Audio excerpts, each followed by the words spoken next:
Dana White, in a recent interview, said that he's dream fight for 2021, that he's hoping to schedule Jon Jones versus Israel Adesanya. It's the fight we've all been talking about since Adesanya said he wanted to move up. They've been going back and forth on Twitter a couple times now. Drake, this is pretty big news. Do you think it's going to actually happen? I mean, is this Dana kind of giving his hand away a little bit?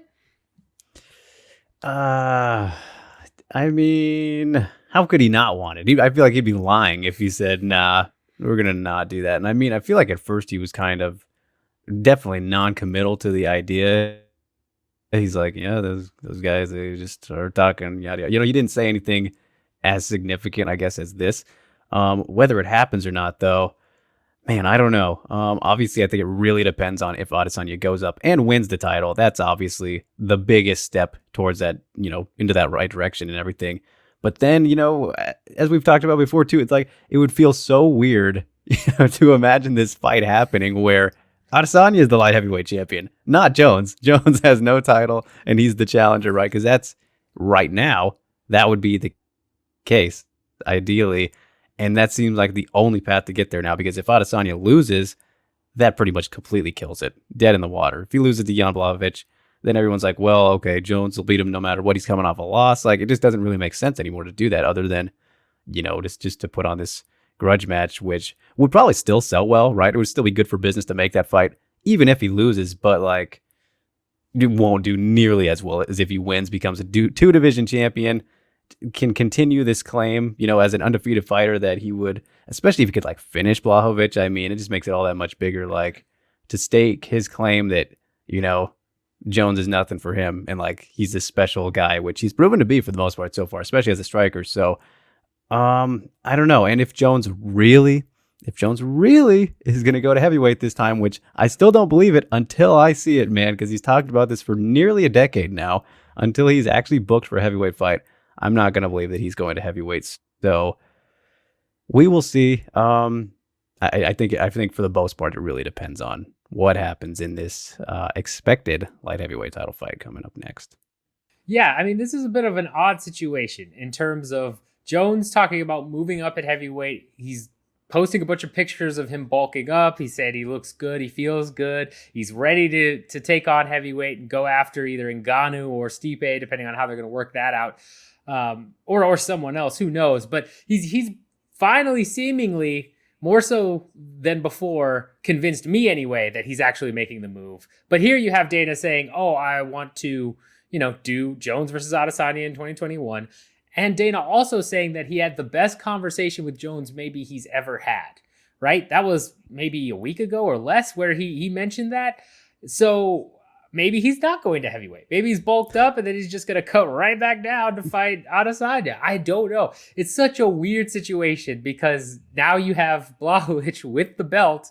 And as you said, Adesanya has to beat him in order to get the Jones fight. And then Jones is going to be the challenger, which is so strange. It's so weird. Yeah, it really, really is. Before we go any further, make sure you like and subscribe. Drop comments. Let us know what you think about this fight between Jones and Adesanya. And if you think it'll happen, let's say it does get done, right? Let's say in 2021 we see Jones Adesanya. How do you see that fight going, Drake? I knew that's where we were going because we have to talk about how it plays out, right? I mean, man, honestly, I love it. I think it's a very, very intriguing matchup, and how could you not? And I think honestly that Adesanya probably, you know, gives him a very great challenge in the striking department, and I think that he'd probably win it. You know, he'd be controlling, doing just he'd be outstriking Jon for a lot more of that fight than he wouldn't be if it was to happen, because nobody can really handle him in the striking department as we've seen so far. And just technically, like, he's better than Jon.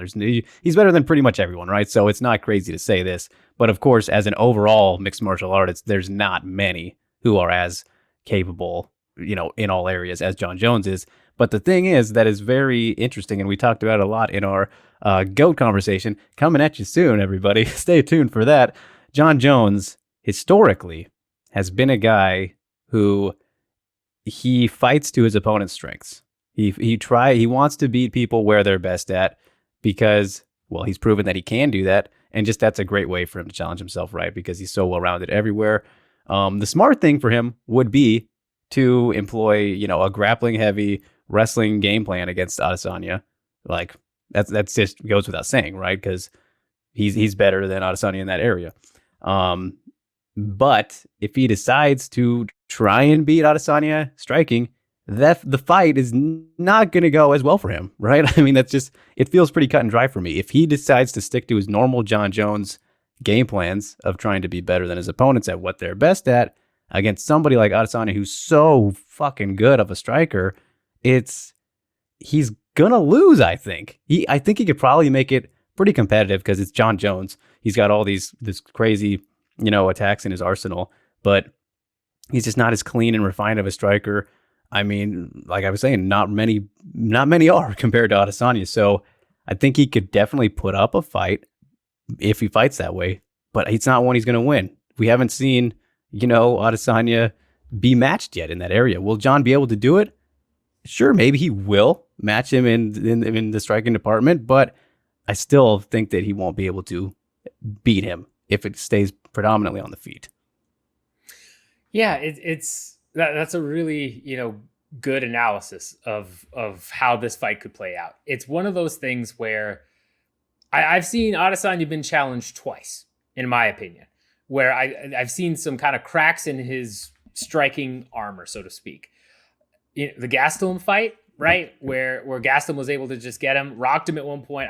I mean, Gastelum himself has said that he keeps kicking himself for going for that takedown there. I wish we could have seen Gastelum on the feet and seen how Adesanya, recovered from that if Gastelum had kept going, because that's one of those big what ifs. Is he have weathered the storm? Yeah. And I'm sure Gastelum's kicking himself more. But I would also say, and not a lot of people necessarily agree with me on this, but I think Romero and that fight, as hard as it was to watch, I think it disarmed Adesanya. It showed a way that if you don't go to him, if you kind of, force him to come to you and then kind of leap in the pocket. I had Romero winning that fight. I was not upset I was not upset that Adesanya won. It was hardly any striking. It was, all over the place. But, I think that showed a real weakness in terms of Adesanya's striking arsenal that I'm not sure he's grown from. The Gastelum fight, I think he's grown on from that. I think he's probably shored up a lot of those holes that he had and he kind of demonstrated that against Whitaker. With the Romero fight, I don't necessarily know that he's done that. And I think Jones could exploit that. But as you said, it's all about Jon Jones's ego. Is he going to put it aside, do the smart game plan, strike a little bit, but use striking more as feint so that he can go for those takedowns? Because on the ground, yes, I think that's Adesanya's big unchallenged weakness. The most we've seen him tested in the octagon outside of Romero and Gastelum was the split decision against Marvin Vettori, where Vettori was able to get him down and kind of hold him there. If Jones can get Adesanya on the ground and keep it there, I think that's an easy path for him to win. If his own ego gets in the way and he's like, no, I'm going to outstrike in that, we've seen how that goes. We saw it with Dominic Reyes, where we both thought that Reyes won the fight. We've seen it with Thiago Santos, where I had Santos winning. I can see Jones winning on the rewatch. Either way, it was him kind of going for stuff where he wasn't playing the smartest game plan. As you said, he's playing to the opponent's strengths. In this particular situation, I think that's deadly for him. I think he would probably end up, if his chin held up, I think you would see him try and strike with Adesanya for a couple rounds and then pivot, because it would go so terribly for him. But it could also lead to Adesanya knocking Jones out if he's playing too many games in there. So I don't know. It really depends. It's how much of this is Jones, goofing off, as people have said, and how much of this is, Jones really trying to match to somebody and just getting wiped out. I'm at a loss. Well, I was going to say, even against like Anthony Smith, that was a fight he could have finished, but he was just kind of doing his own thing, right? Just kind of playing around with it. I don't know. I just felt like mentioning that, but the thing is about this fight too, potentially this potential fight between Adesanya and Jones is, I think the fact that there is this rivalry that has been built, this bad blood, these insults involving family members, and they've gotten pretty hostile towards each other on social media and everything. That just ups the chance all that much more likely that Jones is absolutely going to try and outstrike Adesanya. Right? I mean, we know how this guy is. We know how we've seen Jon Jones enough to know the kind of personality he is. I mean, even against opponents that aren't talking trash to him, he does this. And against a guy who he really doesn't like, and a guy who everyone will undeniably say is a better striker than him, arguably the best striker in the sport right now, his ego is not going to allow him to not try and beat him in the striking. So that makes it so much more interesting, rather than if Jones was like a Habib type, personality where he was just, all right, I'm going to go out there and win how I win. So, yeah. And I would also say, because that's also another great point.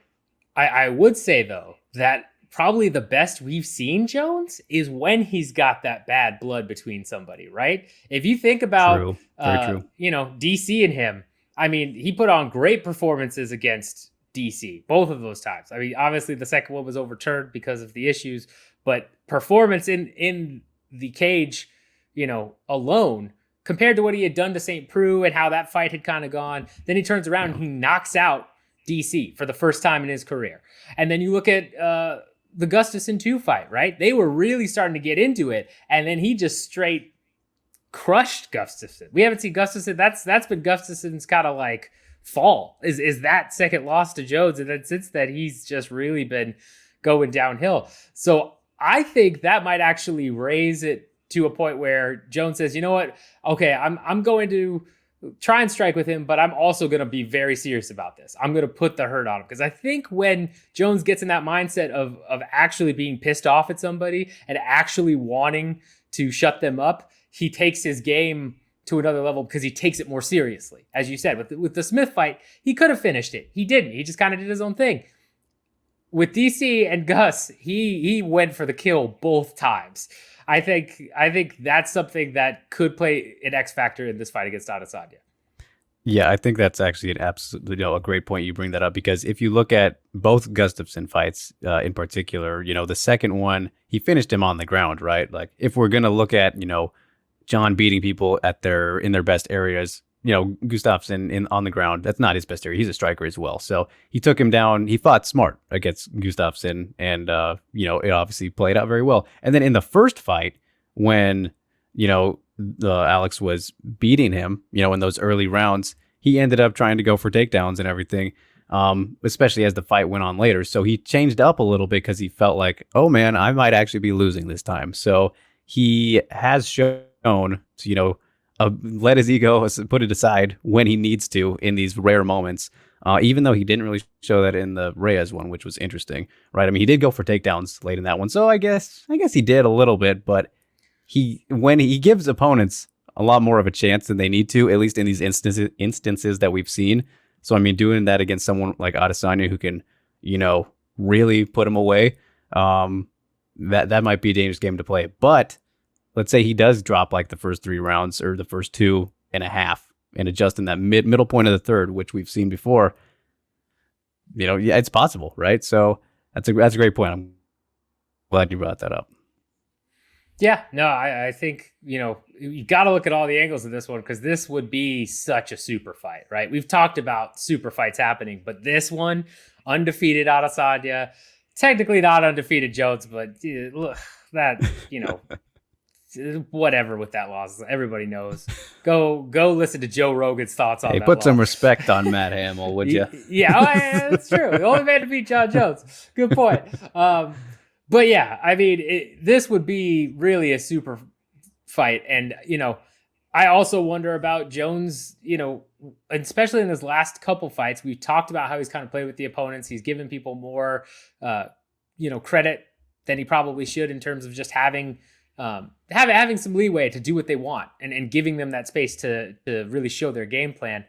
And while that's true, and I believe that to an extent, another part of me also believes that maybe Jones is kind of getting long in the tooth, right? He's been fighting for a long time. And we've seen this before in fighters where it's not necessarily about the age, it's about how long you've been in the cage. And yes, he's talked about how he would, do coke and then train for a week and beat somebody. And I truly believe that. Do we believe that, though? Really, Do we? I mean, I think in some fights that's probably true. I don't know about most or all of them, but I mean, I have heard from other sources that semi corroborate that. So in terms of at least he's not going all out training, which I believe that. But regardless of all that, it's one of those things of these last two performances were not Jones's best. And if Jones delivers that kind of performance again, I think Adesanya takes this, and maybe then it really is showing some more of Jones's decline in skill, because I can't imagine, as you said, he made the adjustments in the Reyes fight. He's made the adjustments in the Gustafsson fight.